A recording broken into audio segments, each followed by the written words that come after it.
My name is Jason. My name is Tom. And this is Fear of a Black Dragon, an old-school RPG podcast.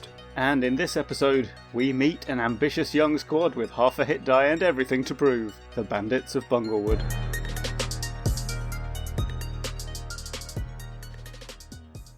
Our first segment is the basic crawl. The Bandits of Bunglewood is a 10-page adventure for AD&D 2nd edition for 4 to 8 characters of 1st to 3rd level. It was written by Christopher Perkins and illustrated by Kevin Ward. It was published in Dungeon Magazine, issue 51 in 1995. The module starts with a section called Adventure Background, during which we learn of 7 kobolds who were chased out of their tribe, the Drooling Nose clan, after trying to steal their chieftain's magical horn of fog. While on the run, these kobolds run into a wounded human fighter, Jack, who they pitifully succumb to once they realize he is a highly skilled warrior. A sort of friendship forms between Jack and the kobolds, and upon hearing stories about their former chieftain's magical ring of invisibility, Jack agrees to teach these kobolds his martial skills so long as they use them to raid the Drooling Nose clan and acquire the ring of invisibility for him. We learn that Jack wants the ring in order to help him escape the law, he's a wanted criminal, and that he would go get the ring himself if not for his claustrophobia. The kobolds, you see, live in these cramped cave tunnels. The kobolds, now trained and now called the 7 Deadly Jeks, each of them having taken on the name of their teacher, fulfill their end of the bargain. And now, in present day, the kobolds, having acquired their precious horn of fog, are bored and are attacking people on the road. Now, the key piece of information here is that the people being attacked on the road are too embarrassed to admit that they were robbed by kobolds, a notoriously pitiful species in Dungeons & Dragons. The next section is called For the Player Characters, in which we find the PCs hanging out in a local tavern, hearing stories of people who have been attacked on the road. And this sets up the basic mystery of the scenario, because everyone who is attacked mentions the possibility that it was some foul entity other than the kobolds who actually did it. Next is a section called For the Dungeon Master, in which we get a little more background info on the adventure, and then comes the section called Ambush Site, where we get a description and map of the 7 Deadly Jeks' favourite ambush spot, the stat blocks for the kobolds themselves, a simple map of Bunglewood, and some notes on Bunglewood traps. Next comes what is almost certainly the strangest part of the module, a section called Helping Hands, in which the PCs can encounter a creature called Erlen Hot Hands, a Folaran, who is a combination of nymph and greater Bartazu. His purpose in the story is to guide the PCs back to the main adventure should they go astray. Next is the Cobalt Lair, where we get a map and key for the Drooling Nose tribe's cave tunnel home, now the lair of the 7 Deadly Jeks. And finally, we get some notes about concluding the adventure. Let's talk about how we have used this adventure in our gaming. Tom? Tragically, I have used it not even remotely. I've only read it in preparation for this. How about you? I ran it using World of Dungeons. I went back to Wodu for a bit, although I changed it from kobolds to goblins for reasons I'll explain in the Expert Delve. Fair enough. So things we liked. I will note before we begin that, because I think it should be noted, this module is 100% a product of its time. It contains quite a lot of material that I think in 2020 would be considered pretty problematic. A lot of bioessentialism, a lot of uncomfortable gender stuff, some uncomfortable allusions to the sort of tribal savages tropes, all that sort of stuff. So I think you need to kind of know that going into a read of the Bandits of Bunglewood. It is a product of its time. Having said all that and having run it, it's actually a pretty fun adventure. I think that the core thing about the Bandits of Bunglewood that is so enjoyable is this mystery. The scene in the village of White Birch where the player characters are talking to these villagers who were all attacked by the kobolds, and the villagers basically lying about what happened in order to not be embarrassed about having been robbed by kobolds is a great scene. What's really fun about the scene, the way it's written and the way it plays out, is that the villagers use actual details from their attack in order to justify the attacker being some other creature. You know, the kobolds have pointy ears, and so pointy ears come up in conversation, but the pointy ears are used to suggest that perhaps it was bugbears or were-rats who did it. The fact that the kobolds use a horn of fog, which causes the area to be draped with this like heavy mist. This is the justification for one of the villagers to say, oh, it was ghosts. I was attacked by these malevolent spirits on the road. One of the villagers talks about their stench, and that's the justification for maybe it was trolls who attacked me. They smelled like trolls. That whole setup is really enjoyable, and it leads to a certain payoff, which is what the module really wants. It wants this payoff of when the characters finally do encounter the bandits, they discover it's just these measly kobolds. That's very fun. Oh, that's really interesting, I think, because obviously that was there in the setup and I read it, but this is one of those adventures, it seems, where it works in play, but it's maybe hard to review from just reading it, because to me that came off as just the intro and not that important. But I guess you have kind of a double reveal, so it's just kobolds, and then later, wait, these kobolds are pretty tough, actually. Interesting. Right. It is. It's fun. That scene was fun to roleplay. My players really got into it, that White Birch scene. As I noted, it was goblins in mind, not kobolds. But once they encountered the goblins, there was this like, oh, it's goblins. But they were still like a little like on edge about it. And then when the goblins are really tough, they were like, whoa, like this is, a lot more than we bargained for, right? Yeah, you're right. It's like twist upon twist.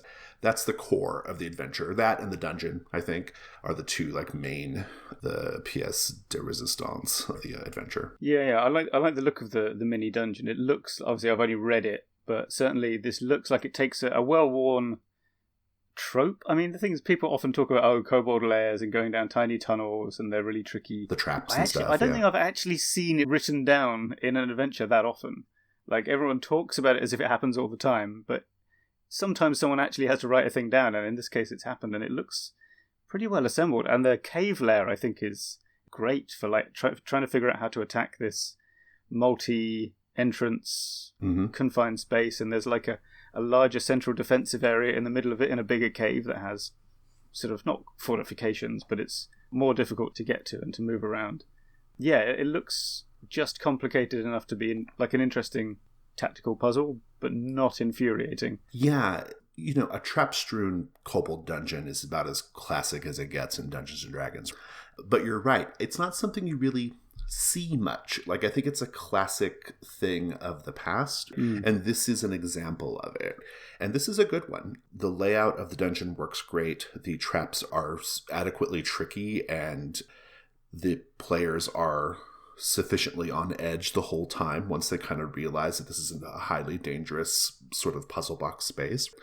And importantly, I think this is something we've talked about before. I think when we talked about that horrible classic trap dungeon, I can't remember the name of it, but Tomb of Horrors? Tomb of Horrors, yeah. Tomb of Horrors is a Tomb of Horrors. It's a terrible dungeon, but I know I've heard some good reviews of it from people I respect, so I don't know. Right, yeah.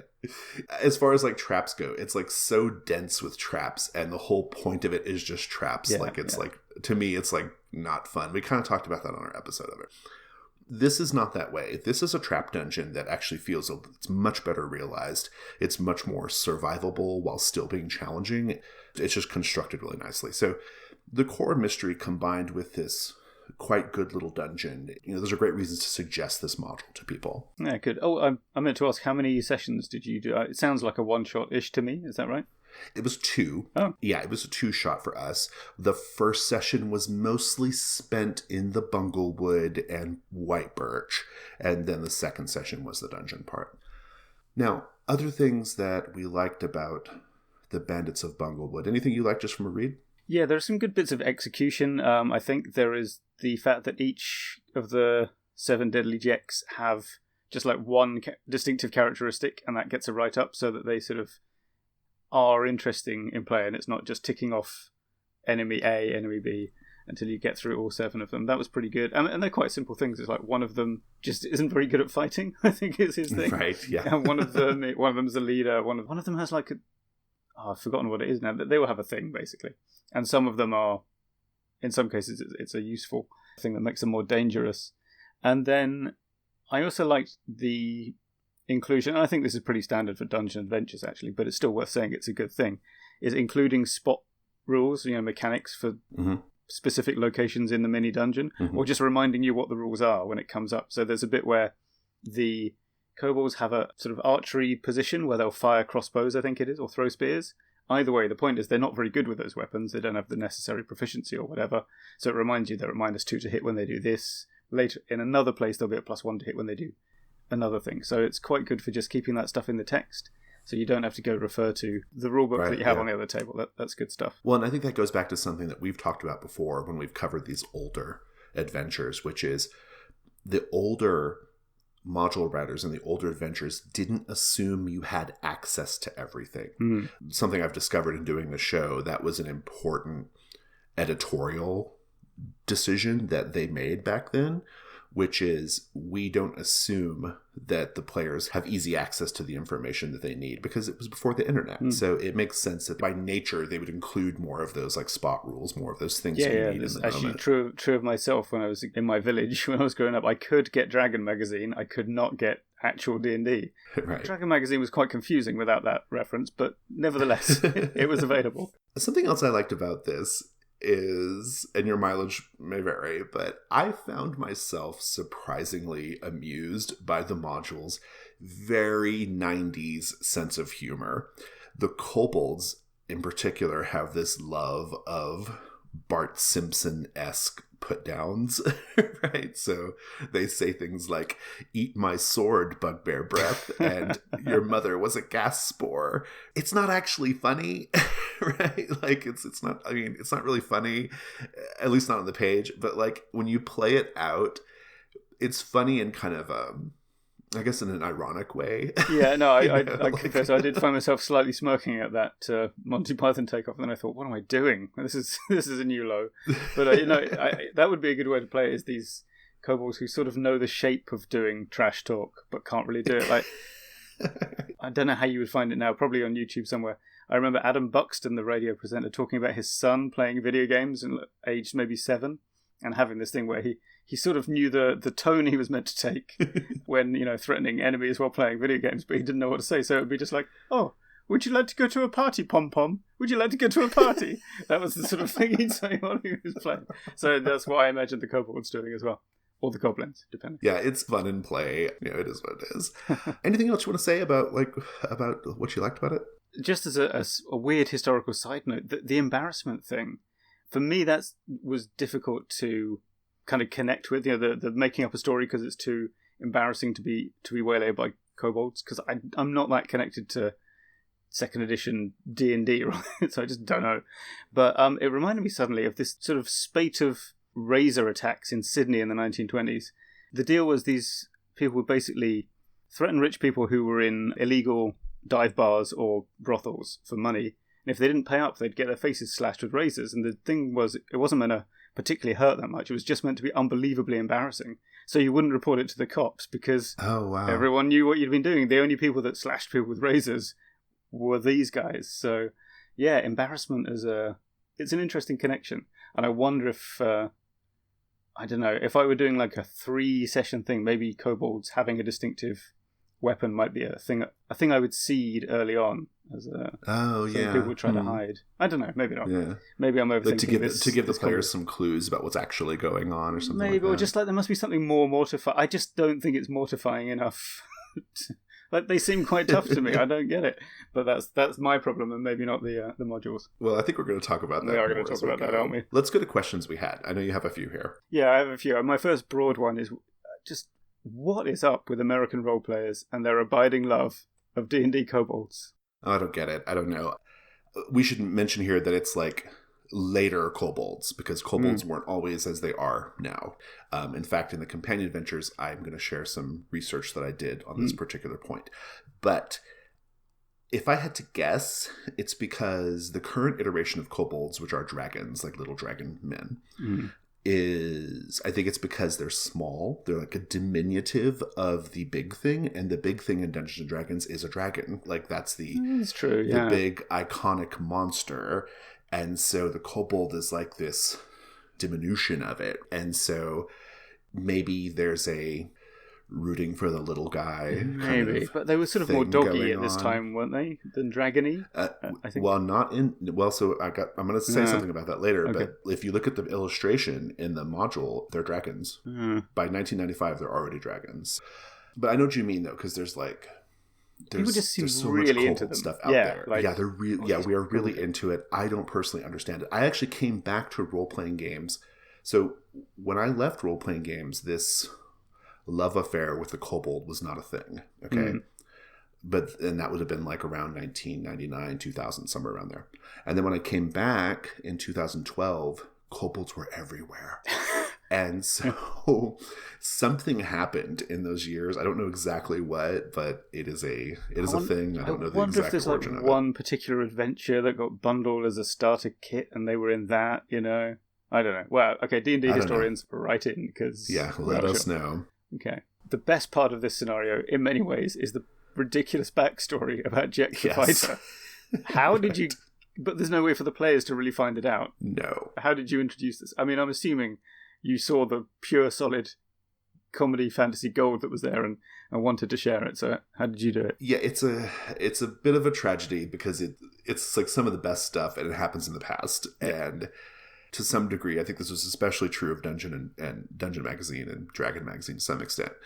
The author's goal was to entertain the reader, and so I don't know if they really thought much about like how to get that backstory into the actual gameplay.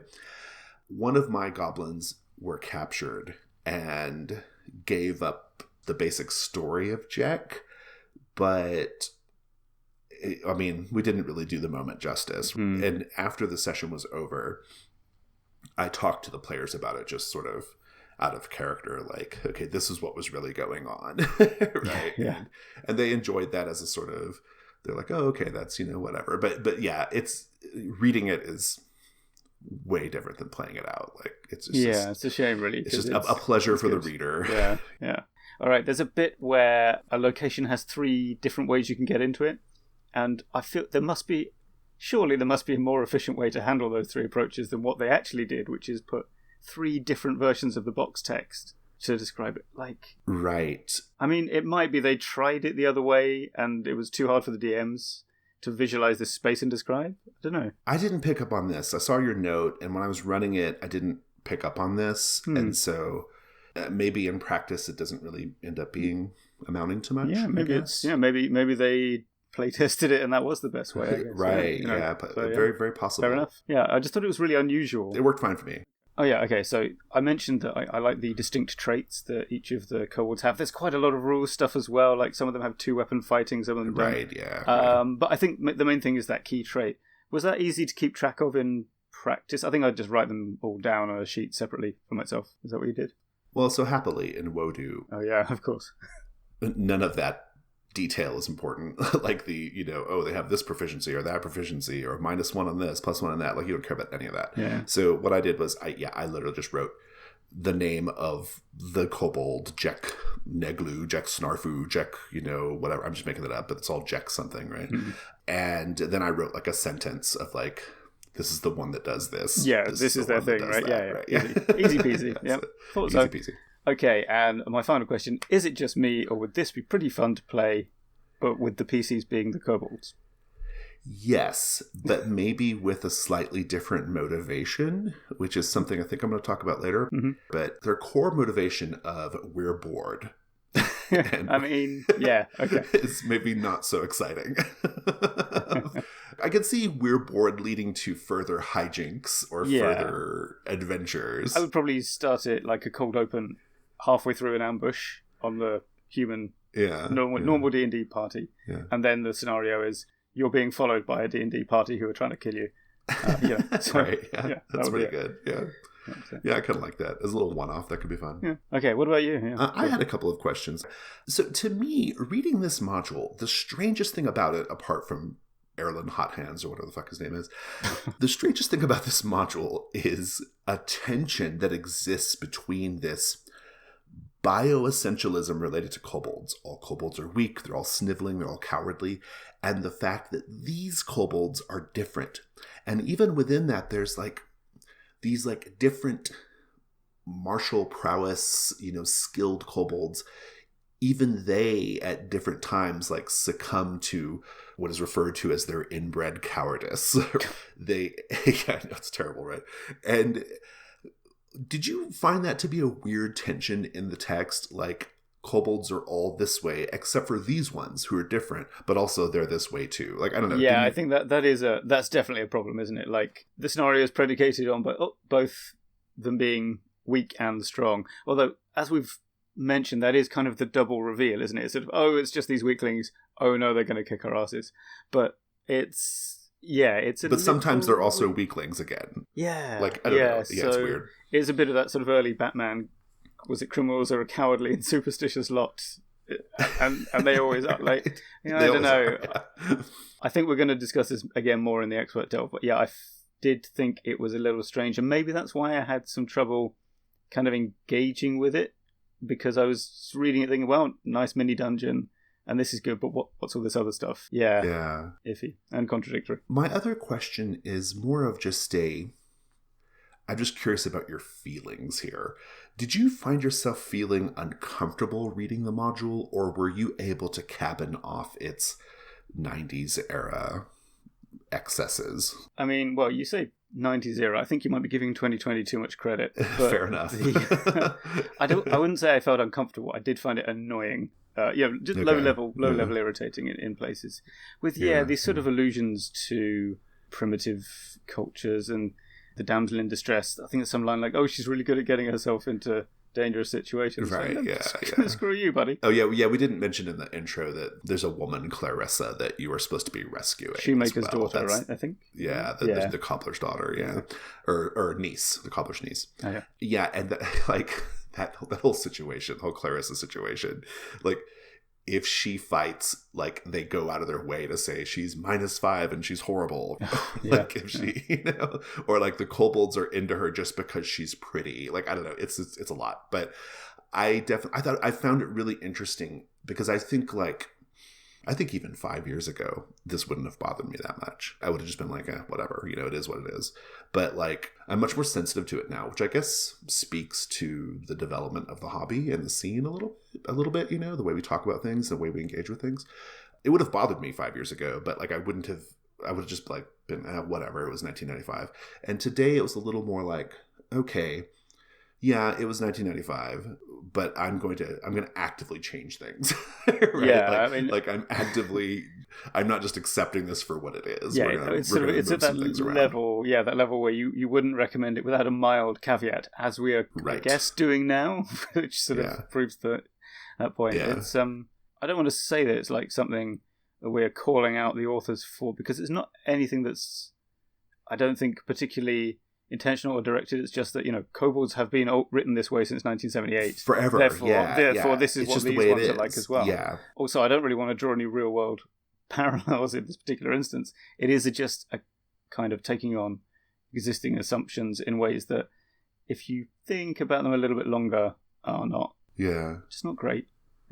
It's definitely, for sure. And I want to emphasize that this is actually a really fun adventure. Like, I really enjoyed running it. It was very fun. But I don't know, it's interesting to me how my relationship to these things have changed over the years, Because like you said, all this stuff was it's just the way it was. Kobolds are this way, and that's just the way it is. And and when I was a teenager running D&D or running 2E, I absolutely would have loved this, and it would have been like, this is like exactly the way this should go. I know exactly why this adventure is so great. So let's go to the Chain Lightning round. I like some descriptions of our various deadly Jacks, such as Jack Irky. He is the most ambitious and ill-tempered of the kobolds. He constantly tries to dominate the weaker members of the gang, but like most bullies, he buckles when threatened or challenged. He loves employing bird calls as a covert method of communication, using his animal noise proficiency, but his fellow kobolds rarely understand what he's trying to communicate. The object of the human fighter Jek's avarice was the invisibility ring that the kobolds told him their chieftain had. And I quote, "Neither Jek nor the kobolds realised that the chieftain's invisibility ring was actually a ring of delusion and that it conveyed no magical powers whatsoever."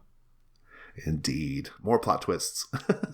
Although it's a plot twist reserved entirely for the GM. You could meet him wandering around the woods later, maybe.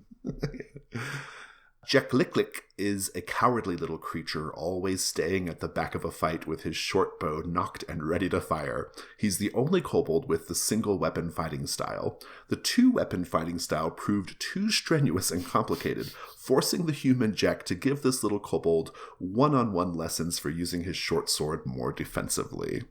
A trap. If one portcullis is raised, the other automatically lifts up as well. This trap, intended to protect the kobold's treasure, is quite insidious, since opening the northern portcullis releases a huge scorpion trapped within the alcove. Nice. I love this note about the cobbler, Clarissa's uncle. In addition to his life savings of 25 gold pieces, if you rescue Clarissa, he is willing to give each PC free footwear for saving his niece's life. Little gold and some shoes. It's very Warhammer. Okay, when the PCs arrive in this area, that being the central fortification, the kobolds immediately release the two giant killer skunks in their custody. Nice. Let's go to the expert delve. It's the expert delve. Now, the premise of this conversation is the following. The core of the Bandits of Bunglewood is fun, but it can be a challenge to run for a couple of reasons, which we have alluded to already. One, it has some issues that are just straight up problematic in the year 2020. And two, big parts of it don't work if your group isn't steeped in D&D knowledge. So the question becomes, how can we adapt this module so it avoids these problems while still retaining what makes it enjoyable? And Tom, I thought I would go through and highlight some areas that I thought during my prep would be a problem and the changes that I made. And hopefully this will serve as a source of inspiration for listeners who are going to adapt older modules that they're fond of. Yeah, I think that sounds like a good idea. It's always interesting to compare the before and after of what you think is going to matter as well, and then what actually happened in fact. So yeah, let's show your workings. So the first thing I ran into, and I knew right away was going to be a problem, is what I call the kobold problem. So this is what I mean. I knew going into this that my group would not understand the twist of the bandits actually being kobolds, because half of them didn't even know what a kobold was, much less have the D&D knowledge necessary to understand that kobolds are pathetically weak monsters. It was a problem. And so what I did instead was I changed it to goblins, because goblins and sort of goblin wimpiness, if you will, that has actually managed to penetrate into the culture beyond Dungeons and Dragons, I think, through video games and card games. I know for a fact that these particular players I was playing with understood that, because we had played the Pathfinder adventure card game before together, and that centrally features goblins in the beginning, and they're like weak. Switching it to goblins is not going to really change much, I don't think. Strictly speaking, in D&D bestiary terms, I don't think goblins are like the keen trap layers that kobolds are, but whatever. The most of it is going to work. Now, in play, having made that change, I would say it was mostly successful. The players definitely expected something different when they finally went to investigate. Based off the conversations they'd had in White Birch, they actually thought it was going to be something worse. Like they thought it was going to be something worse than a were-rat, worse than a ghost, worse than a troll. What the White Birch people were saying was underselling it. And then when it turned out to be these goblins, they were like, oh, like that's not what we thought was going to happen at all. But I say it was mostly successful because I'm still not 100% certain it landed like kobolds would have with 90s era 2E players. No, I mean, I'm gonna I'm guessing, but I'm going to concur with you there. I think goblins, even though they're small and scrawny and not that imposing, I think in the popular imagination they still have a pretty nasty serrated teeth, eye-gouging edge that I don't think kobolds would. Although I've admitted I'm unfamiliar with the kobold mythos, so who knows? Yeah, right. But but it would be hard. I think goblins are the right choice though, because I was just thinking, what else could you replace them with? And they would all make it too funny. So like maybe gnomes or fraggles. These are more harmless, but they're not. Right, yeah. Although actually an assault on Fraggle Rock would be quite an adventure. Yeah, I think probably goblins are pretty much the best choice. But I see what you mean. It's because they have a more diffuse identity in popular culture. Therefore, you can't guarantee the same reception like you definitely would have in 1995 with your playing mates, right? It would be rock solid. Yeah, I'm imagining me playing this with my friends in the 90s, and we totally 100% would have been like, whoa, kobolds, are you kidding me? What's fun about that is that after they laugh and sneer at kobolds, and the kobolds almost kick their asses, right? You then have the moment where they go to the caves and they discover how all kobolds are deadly, which is if you find them in their lairs, right? That kobold ingenuity, that kobold, mechanical ingenuity comes into play. Yeah, so it landed definitely not in the way the authors intended, though. Right. Wow. So the next thing that I changed mostly was inspired by this one sentence in the text, which reads, talking about some of the treasures that the 7 Jeks have collected. It says, the 7 Jeks like the way the crate's contents clatter together, but they have no idea what the circular copper discs are used for. In fact, they are dinner plates, and these kobolds are too stupid to know what dinner plates are, or to even understand that these copper plates have intrinsic value beyond just rattling pleasingly in a box. Right. Yeah. So my issue here, I was quite bothered by the fact that the kobolds are portrayed as simpletons in this way, who don't really understand the inherent value of things. And that particular phrase where we're told how they're just amused by the clattering has a kind of an ugly twang to it to me. I'm reminded of those possibly apocryphal stories of Native Americans trading their land to colonists in exchange for shiny beads and baubles. It's just kind of gross. And so at the outset, am I correct to be thinking that?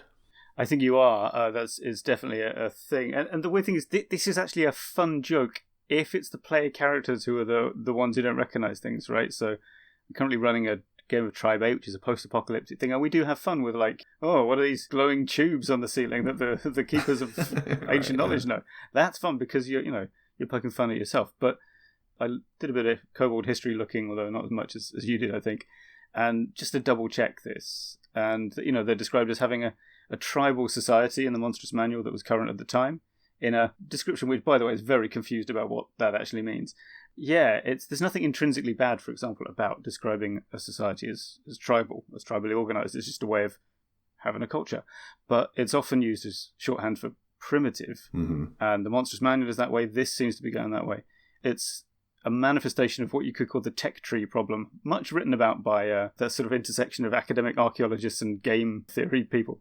Game theory in the sense of making games, where it's mainstream today in video games and role-playing games, I would say. The idea that society A that has this technology is an early stage of a single progression that all societies go through, and therefore that you, the player or developer of this game, live in a modern, more advanced society, and therefore that other society is somehow losing at this game. But that's not necessarily the case, and that other culture is probably not playing the same game as you are. They've been around for just as long as you have, and if we were to design a scenario from their point of view, your culture would be laughably lacking certain characteristics that they've developed over the centuries or decades, depending on how recently this group of people started living together as well. So that's pretty common, and I think this is an example of the way kobolds and to be honest, any quote unquote primitive group in D&D and a lot of science fiction as well. I mean, Traveller with its tech levels, that's just emblematic of it. Yeah. So again, I don't want to single anyone out for writing this because it's just that was the water everyone was swimming in and still is to a great degree. I don't know how this helps us review the scenario particularly, but I did want to bring it up. No, I think it's a good context for sure. So when I was considering this, initially I just thought the kobolds' motivations were boring. I was like, oh, they're bored. Well, I'm bored too. Like they're just, like wow, But then I started to be a little like uncomfortable about like how they're being portrayed as they're inbred cowardice, they're kind of stupid, they're, all this other stuff. Taking a little bit of inspiration from Leviathan's Bridge, which was the contest winner of the Trophy Gold Incursion contest we ran, that was on my mind because I ran this right around the time I was judging that contest. That particular incursion does a really good job of depicting a very complex, nuanced, believable goblin culture. And so I took a little bit of inspiration there and changed my goblins, nay kobolds, to have slightly different motivations. So in my telling, the goblins were part of a sect within the Drooling Nose tribe who had come to believe that the fog created by the Horn of Fog that they wanted was actually a way of thinning the veil between worlds, and that there was a way for them to use the fog to cross over to a world where they didn't have to live in caves for fear of their lives.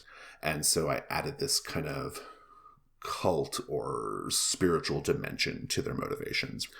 The goblins themselves, I had them have split views on Jack, with some of them believing that he was a spiritually significant figure, and others believing he was merely a man that they were just going to take advantage of while they could. I wanted to like take away this sort of like monolithic response that all the the goblins have to Jack, make it a little bit more varied. And then the reason they were doing all their banditing was to raise funds that they were going to need to make their way in this new world they were trying to find. Now, I added those things. I changed those parts of the goblins or kobolds, if you will, their motivations. And doing it, importantly, didn't affect anything else in the module. Everything else they're doing in the module still works. The twist still works. The dungeon still works. But if you do have to interact with the kobolds, they did capture one of the goblins, you would get a more interesting version of the story. You would get this different perspective. And there was more going on than just, we're bored, overpowered. Yeah, and I have to say, I'm interested in the doing the banditry to get money for a specific purpose, because that's a more interesting fight scene than doing banditry for kind of subsistence banditry, right, or just being in a blank room to fight people or in the woods. Because that's the kind of, oh crumbs, what's that film with Val Kilmer and Al Pacino in it? Oh, Heat. The sort of the Heat bank robbery fight scene where you're sort of, oh, do I go back and get that money because that's going to change my life if I bring it? But on the other hand, it's kind of out there in the middle of the road where I'll get shot. And that suddenly becomes an interesting, like... Right, yeah. You've got to have these orthogonal motivations, right? The player characters don't want to get robbed, but they probably are playing less for keeps than the kobolds are. Right. So that would kind of subconsciously affect you, the GM, in how you're running, because you know what they want specifically, and then the players don't. So that's a kind of a small change that I think would have, like, you would feel it at the table, although you wouldn't know exactly what was going on. I think that's true in play too. I mean, I don't know if the players picked up on all those aspects of it, but it definitely affected how I ran it. I was just more invested in my goblins' motivations and more invested in what they were doing. And I think it helped my role play. It helped my ability to be connected to the story. And so, definitely. And it was a fairly simple change. Yeah, you just have a sort of hidden system. I know that John Tynes used to talk a lot about how good horror or ghost stories would have a hidden system where, in this case, like, it's spooky because you feel like if you knew just one more thing, you'd figure out what's up with this ghost. But in this case, it's like a hidden system that gives you a framework to always know the answer to the question of what happens next. Yeah, exactly. Okay, next is the Clarissa problem. And the Clarissa problem, meaning Clarissa, the cobbler's niece who is kidnapped by the kobolds and who ostensibly the player characters are trying to rescue. In the module, one of the villagers relates how Clarissa was kidnapped.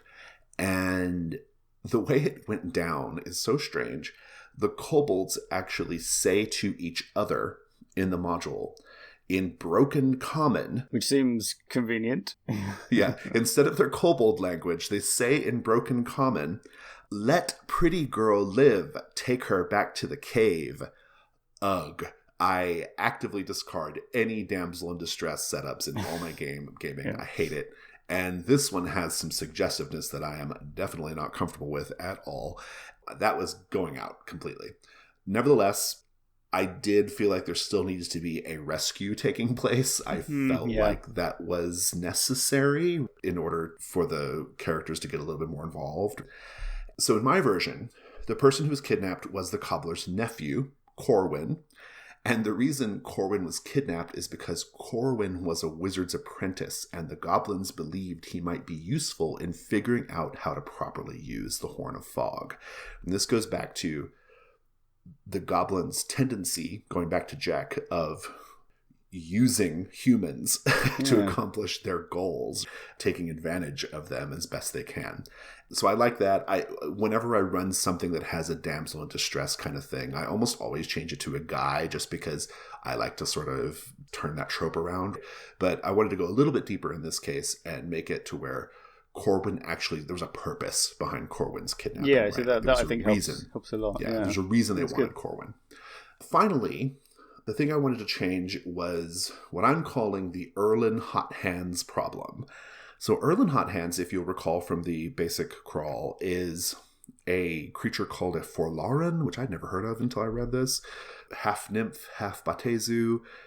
Anyway, he's presented as this creature who, going back to the module's sort of emphasis on this bioessentialism, this creature who believes he's fundamentally evil because of his parentage, because of his Batezu dad.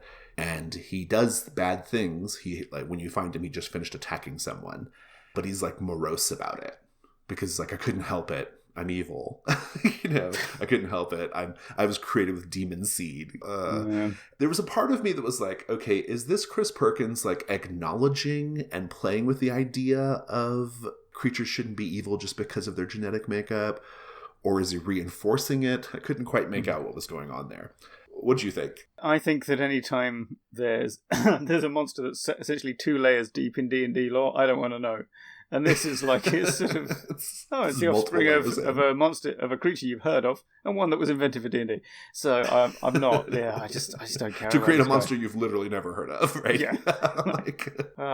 Weirdly, I have heard of the Forlaren, but only because I listened to the Monster Man podcast by James Holloway. Fair enough. And it came up in that. But yeah, I don't know. This could be interesting in some other context. It smacks to me of needing a helpful NPC, and someone in this office goes, hey, why don't you do a more interesting creature than that human trapper you were going to have? Oh, right. So he flips through the book and finds the Forlaren. Yeah, that's my theory. It's a supremely weird encounter when you read it. It just is so strange. It clashes with the whole kobold theme. It clashes with the banditry traps theme. I mean, it's so singularly weird in its existence in the module because he's kind of vaguely suicidal and he's like melancholic, but he's also like kind of manic and attacks you if you're not careful. Well, that's just weird. It's a strange encounter. That's the thing. I think he's very likely to derail things. Like if you had two sections to do the scenario and you meet this guy, what's his name again? Hot Hands. There's every so often he'll just attack you for D4 rounds, I think it is.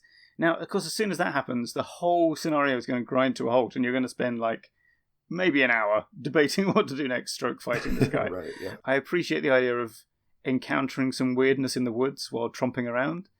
I don't know if this is what I would make it be. Yeah, when I read this, I was like, no.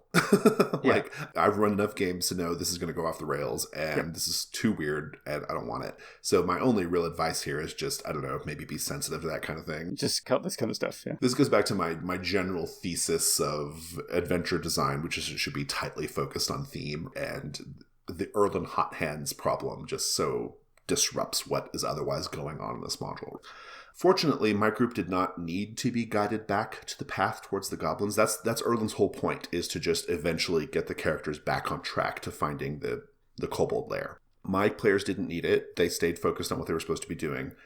But in the event that they did, my plan was just to not have Erlin Hot Hands at all, and to instead have some clues that were dropped by Corwin that could lead the group to the caves.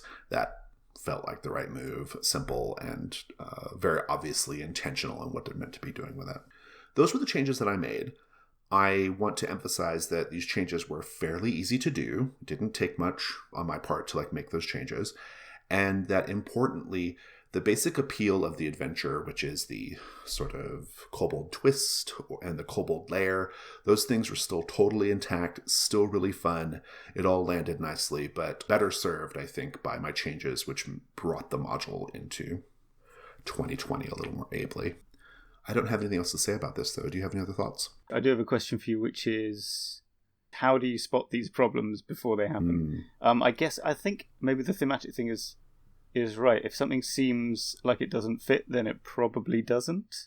No? Yeah, and to some degree, it's about knowing your group. Mm-hmm. Like, I think if I were going to run this for a group of people who go way back with D&D, I would just keep it the way it is, because for the most part, I would still change the Clarissa thing, but like I would keep most of it the way it is because I think that those players have a baked-in sense of kobolds already. My friends who are really into D&D, at least, I think understand where D&D came from and understand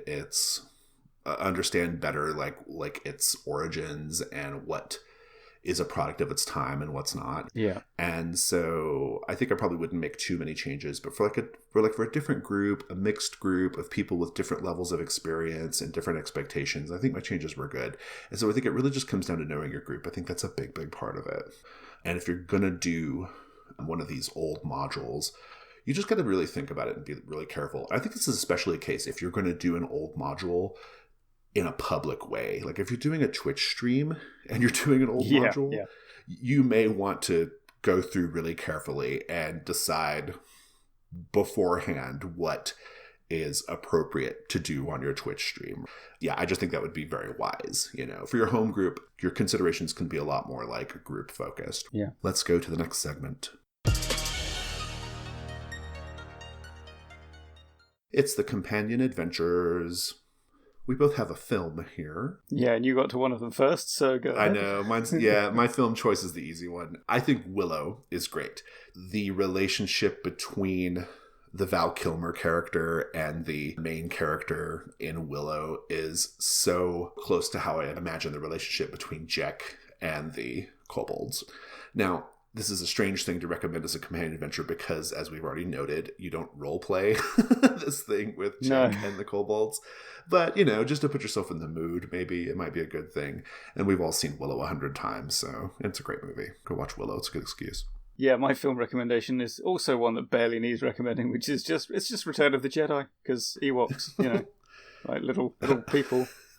Just absolutely nailing big people, making traps. Yeah. Genuinely, I really think this is... maybe the kobold side of this adventure is better. On the other hand, saying this now makes me want to run this, but with Stay Frosty doing the whole... your elite marines being sent to clear out tiny, largely innocent humanoids. That'll be good. All right, what else you got? I have a game recommendation, which is No Country for Old Kobolds, a Powered by the Apocalypse, as I recall. It's been a while since I played it. A PBTA game where you play a community of kobolds, and so if you're just into kobolds, you want a different perspective on kobolds in gaming other than D&D, I think No Country for Old Kobolds is a great choice.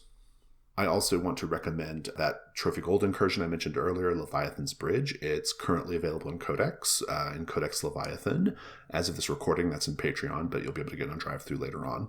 Those are my game-ish recommendations. What else do you have? I've got one more, which is the beginning of a book. Because, I like to not try and recommend a slog for people. So the book in question is Truckers, which is not really a kid's book, maybe a young adult book by Terry Pratchett, which is about little gnomes who have to flee their home and they move into like a department store where there are already other gnomes living. But right at the beginning is a quite vivid fight between one of these hunter-gatherer gnomes and a fox, which has stuck with me for quite a long time and I think would be pretty good atmospherically for getting into what it must be like to have to fight large humans and elves hassling you in your kobold den. I love it. My last thing is not a companion adventure as such, but I did some research on kobolds trying to figure out when they stopped being little dog men and became little dragon men. So apparently it was in 1993. In 1993, the Monstrous Compendium, that fabulous 3-ring binder affair, which still stands as the best presentation of a monster manual in all of D&D's history, in my opinion, It depicted them as little dog people. They had heads like pugs, right? Those little squishy faced dog faces. That same year, a box set adventure called Dragon Mountain depicted a variation of kobolds that were part dragon. And that box set noted that these were a regional variation and not meant to represent the entire kobold species. But apparently, that's the one that stuck, because the little dragon ones start showing up pretty much exclusively from that point on. And in fact, The Bandits of Bunglewood, which was published less than 2 years later, it depicts them as dragons and makes no reference whatsoever to their origin as dogs. So there was basically, as best I can tell, that box set adventure was the switch that got flipped, and suddenly they're dragonkin. Huh. It's interesting. Yeah, uncanny. Because presumably there was a decision made at TSR to go, oh yeah, we'll just keep doing dragons. Yeah. Okay. It's like, it's just interesting. Yeah. But that's the one that stuck. It's such an interesting change because for 15 odd years before, they were depicted as little dogs. Yeah, weird. With little fanfare, apparently. They were just like, nope, they're dragons now. Listeners, that's our show. We hope you enjoyed it. Fear of the Black Dragon is a production of The Gauntlet. You can find The Gauntlet on Twitter at GauntletRPG. We have a website. It's gauntlet-rpg.com. We are on Patreon. If you'd like to support this show financially, please go to patreon.com/gauntlet. Tom, thank you so much. Jason, thank you. And thanks to our indelible editor, Rich Rogers. Thanks, listeners. Take care. Goodbye.